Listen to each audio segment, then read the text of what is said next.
سبحان اللہ. یہ تو احسان الہند گاڑی یافتہ شاعر جو بہت ہی خوبصورت انداز میں نعت نبی گنگنا کر تشریف لے گئے. شاعر نے کہا کہ یہ کون تھا، یہ کس نے بکھیری تھی مستیاں، ہر ذرے ذہن بات کا ساغر بدوش ہے، اور شگفتہ مزاج شاعر اپنی شگفتگی دکھا کر چلے گئے، لطف و بہار بن کر لبھا کر چلے گئے، اور یہ پیغام دے کر چلے گئے کہ پیاسے رہو گے ساقی کوثر کو چھوڑ کر، پیاسے رہو گے ساقی کوثر کو چھوڑ کر، پی جاؤ چاہے سات سمندر نچوڑ کر، اور کتنا بلند ہو گیا مٹی کا آدمی، اور کتنا بلند ہو گیا مٹی کا آدمی، رشتہ رسول پاک کے قدموں، رشتہ رسول پاک کے قدموں سے جوڑ کر، اور بہت ہی مایہ ناز الحمدللہ میں نے کافی میری ندامت میں حضرت پہلی مرتبہ یہاں تشریف فرما ہے. نرمل کی سرزمین سے حضرت مولانا مصدق القاسم صاحب دامت برکاتہ العالیہ تشریف رکھتے ہیں. میں ایک شعر ان کے حوالے کہ کچھ ضروری نہیں جان بچائے رکھنا، کچھ ضروری نہیں جان بچائے رکھنا، جان سے بڑھ کر ہے ایمان بچائے رکھنا، جان سے بڑھ کر ہے ایمان بچائے رکھنا، اور یاد رکھنی ہے یہ اسلاف کی تاکید، اور یاد رکھنی ہے یہ اسلاف کی تاکید ہمیں. عافیت چاہو قرآن بچائے رکھنا، عافیت چاہو تو قرآن بچائے رکھنا. محترم آپ جس طرح بڑی سنجیدگی اور چاق و چوبند سے بیٹھے، میں آپ کا تہ دل سے اور مدرسہ ہادہ کی جانب سے بھی آپ کا ویلکم اور خوش آمدید کہتا ہوں. میں آئیے اس کے بعد پھر ایک تقریری ملاحظہ کرنے کے لیے جس نے بڑی ارتھ ریزی کے ساتھ پورے شہر حیدرآباد کے اندر اپنا سکہ اور لوہا بنوانے والے، جن سے میری مراد حضرت مولانا مفتی شاہد علی القاسمی دامت برکاتہ العالیہ ہے. حضرت والا کو اس شعر کے ساتھ دعوت اسٹیج دے رہی کہ تیری ایک تائی ہر ایک رنگ میں چھائی ہے، سارا مجمع تیرے جلووں میں تماشائی ہے. اے بلبلے شیطان تو نے سنا ہے ہنس ہنس کر، اب جگر تھام کر بیٹھیے حضرت کی باری آئی ہے. حضرت والا سے بڑے احترام کے ساتھ درخواست کرتے ہیں کہ حضرت والا اپنے قیمتی نصائح سے ہم سامعین کو مجلہ اور مصفح فرمائیں.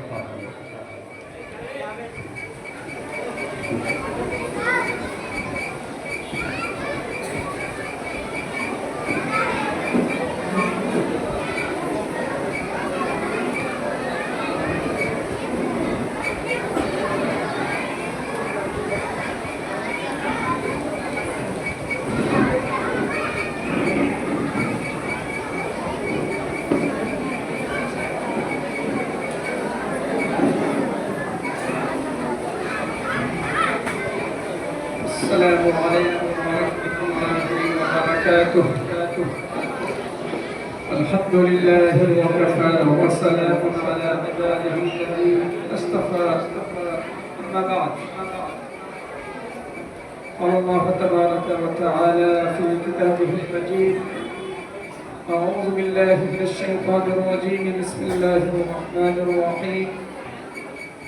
قل هل يستوي الذين يعلمون والذين لا يعلمون.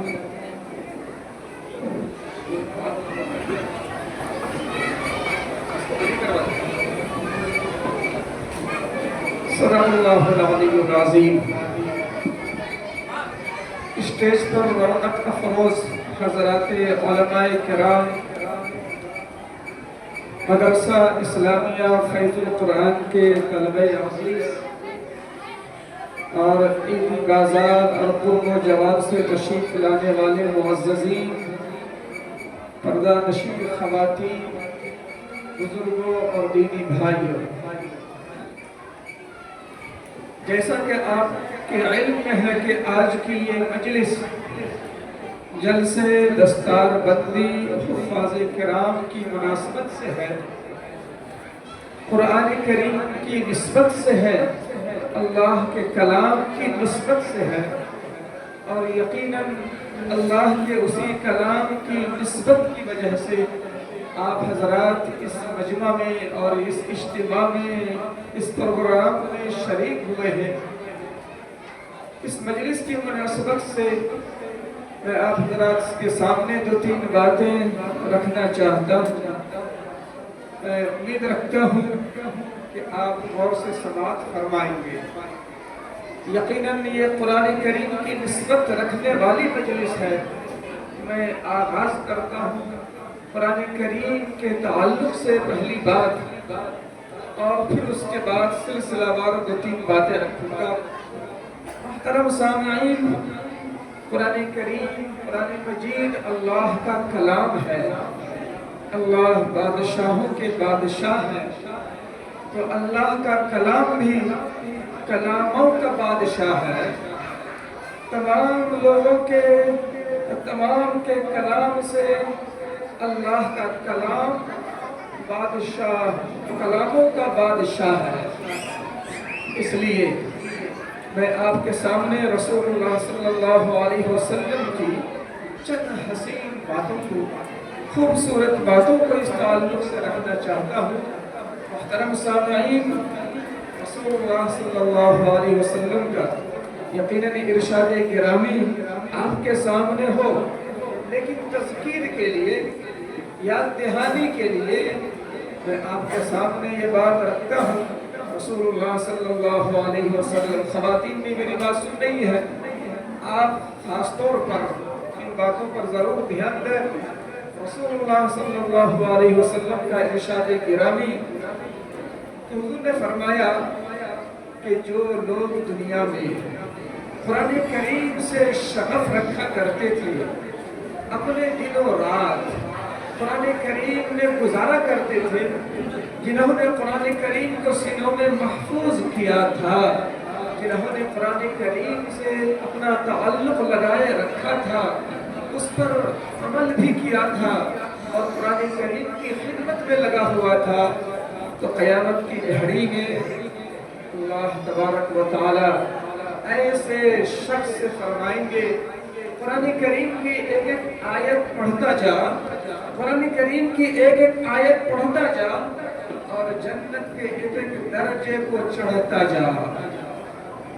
اور میں حدیث شریف جو اس سلسلے میں مطالعہ کر رہا تھا، تو بغوی کی شرح السنہ میں ایک اثر صحابی ملا، انہوں نے ایک اثر پیش کیا کہ جنت کے اتنے ہی درجے ہیں، جنت کے اتنے ہی درجے ہیں جتنے قرآن کریم کی آیت ہے۔ یعنی جنت کے درجات اور قرآن کریم کی آیات، ان دونوں کو ایک دوسرے سے جوڑ دیا گیا ہے۔ کتنی بڑی فضیلت ہے ایسے شخص کے لیے جنہوں نے زندگی قرآن کریم کے ماحول میں گزاری ہو اور اسی کی خدمت میں اپنی زندگی کھپا دی ہو۔ کتنا بڑا اعزاز ہوگا ایسے شخص کے لیے کہ جب اللہ فرمائیں گے کہ ٹھہر ٹھہر کر پڑھ، آرام سے پڑھ، ہر آیت اطمینان سے پڑھ، ایک آیت پڑھ اور جنت کے ایک درجے کو چڑھتا جا، ایک آیت پڑھتا جا، جنت کے ایک درجے کو چڑھتا جا۔ اس سے بڑا اعزاز اور مقام کس کے لیے ہو سکتا ہے؟ اس طرح سے آپ دیکھیں کہ ہمارے نبی، ہمارے پیغمبر امام الانبیاء محمد عربی صلی اللہ علیہ وسلم نے قرآن کریم سے تعلق رکھنے والوں، شغف رکھنے والوں، خدمت کرنے والوں اور اپنے دن و رات کو اسی ماحول میں گزارنے والوں کے تعلق سے کیا فرمایا ہے۔ ایک دو تین حدیثیں اور آپ کے سامنے پیش کروں گا۔ رسول اللہ صلی اللہ علیہ وسلم نے فرمایا، الماہر بالقرآن مع السفرۃ الکرام البررہ، کہ جو قرآن کریم کا ماہر ہو،